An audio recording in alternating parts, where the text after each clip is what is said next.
We're making a differential diagnosis of why countries get stuck with very bad economic performance. We've looked at how poverty traps can hold poor countries in a grasp, preventing them from making the basic investments to move forward. We've looked at how physical geography, the presence or lack of fossil fuels, the proximity or distance from the coast, the nature of the climate system can shape economic development. Very often people turn first to culture as the explanation of why some places are ahead and others behind. It's often quite glib because rich people like to say we're rich because our culture is better, rather than to say we're rich because we have lots of energy resources, good coastal proximity, and a healthy climate. And rich people often like to blame poor people for their problems. Say, well, they're lazy, they're not working very hard. And throughout history, places that were once poor and they became rich were known, quote unquote, as lazy places during their period of poverty. And then once they became rich, their culture was used to explain their hard-working ethos. So culture can be a bit of an optical illusion, a little bit too easy sometimes as an attribution or a cause of a country's conditions. And we should remember that cultural phenomena, people's beliefs and attitudes, their views towards their appropriate roles in society, change over time as well. So culture isn't a fixed monolith. I believe culture has a role, however, though not as big a role as is sometimes thought. And we should focus on those attributes of a society's values, its norms, its attitudes, as ways that can be promotive or barriers to sustainable development. I want to focus on three. One is on demography and population, the second on education, and the third regarding gender. When we look at the population challenge, a good place to start is this world map of the fertility rate. The total fertility rate in a country, you'll recall, measures on average the number of children that a woman will have during her lifetime.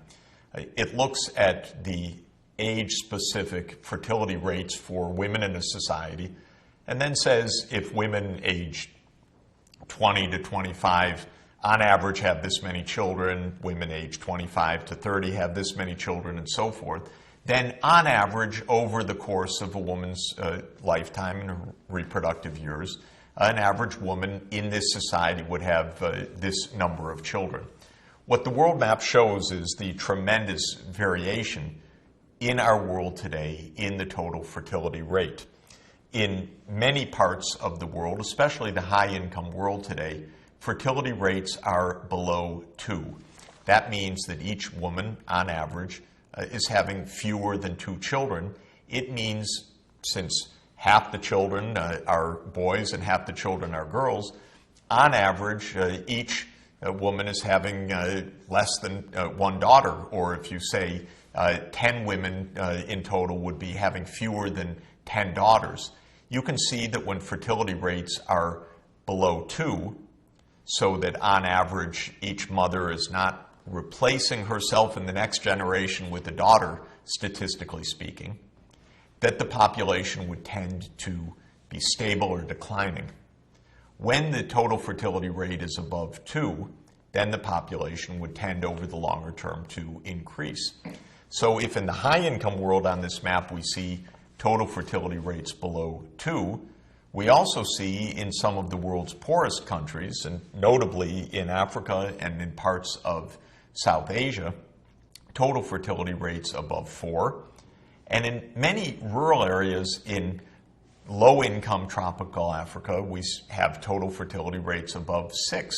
That is, a poor household would, on average, the woman would be having 6 or more children. This tremendously affects economic development. because with very large populations of young children, poor families have a very difficult time providing the basics for all of their children. Maybe just the eldest son is able to go to school, and the girls are married at a young age or work in the fields without a proper education. And that means that in the next generation, those young girls will grow up without the literacy and the skills that they need to help their own lives, their own children, and the national economy to be productive. So countries that have made a transition from high fertility rates to low fertility rates have tended to have an advantage in economic development. Countries that have still today very high fertility rates tend to have much lower economic growth. To a certain extent, this is a matter of income itself. It's not really a matter of culture. Poorer families living on farms tend to have more kids and have less access to family planning, to contraception. The girls don't have access to schools and don't go to school and are married young and begin having children at a very young age. But to some extent, at least, fertility rates also reflect culture. Let's look at one example of a society that moved rapidly from high fertility rates to much lower fertility rates. That's China. They did that by and large through a government policy known as the one-child policy. And while it's been very controversial, notice the implications of this policy. What has happened is, in a very short period of time, family size has come down rapidly, and parents have invested intensively in their one or sometimes two children. And so that within one generation, the levels of education, health, nutrition of Chinese young population has soared. This played an enormous role in China's very rapid economic development. So some places, by virtue of culture, politics, history, have still very high fertility rates.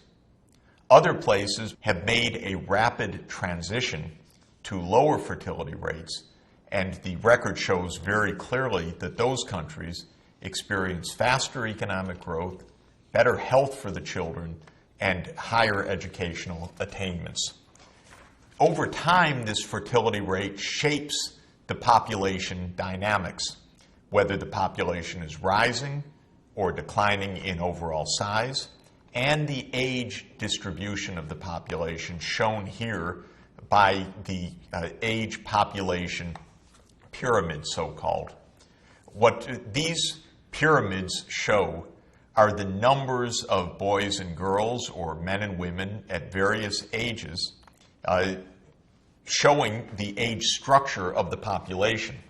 If you look at Japan's population, for example, in 1950, when fertility rates were still rather high, the number of children at the bottom of the pyramid was much larger than the number of their parents and far larger than the number of the grandparents.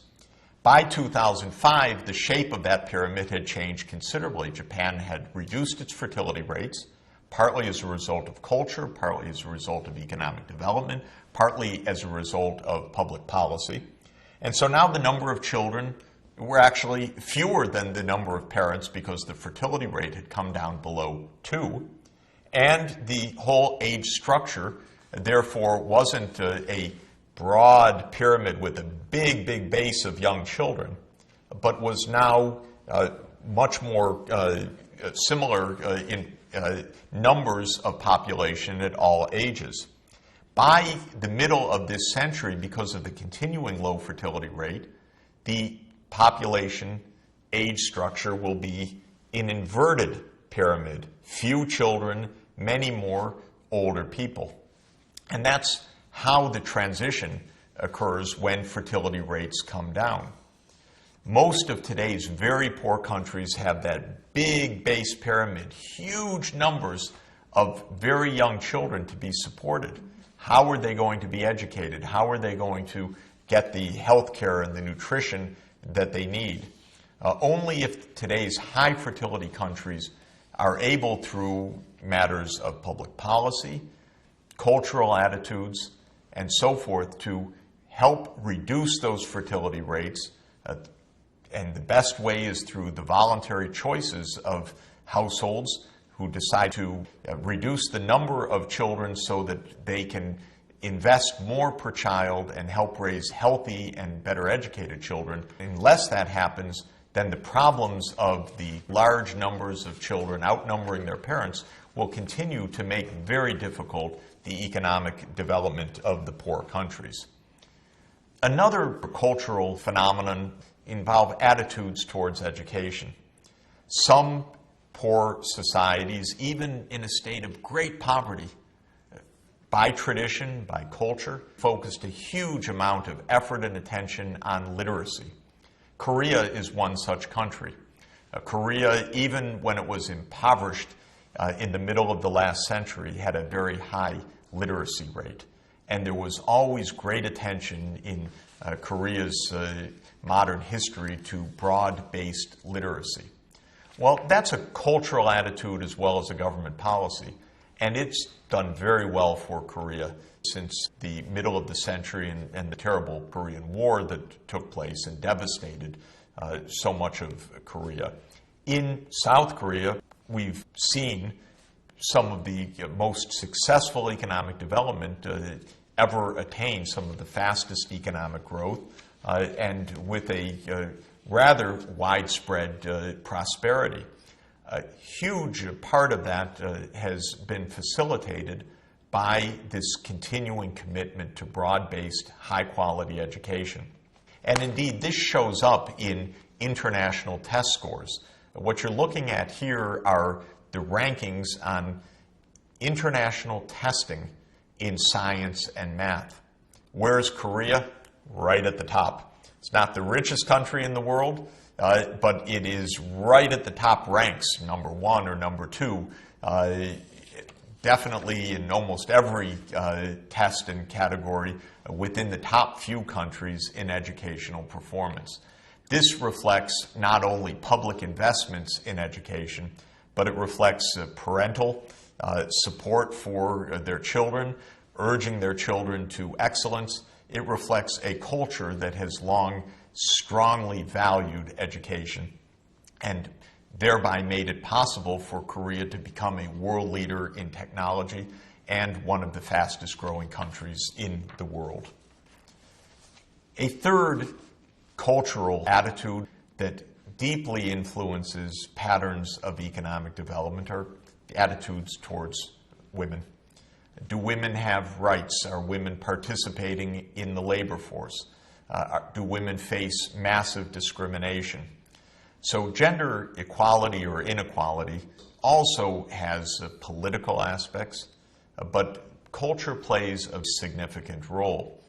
Once again, as with fertility and as with education, there are big differences around the world in attitudes towards gender equality and attitudes towards women, even in the physical safety of women from violence.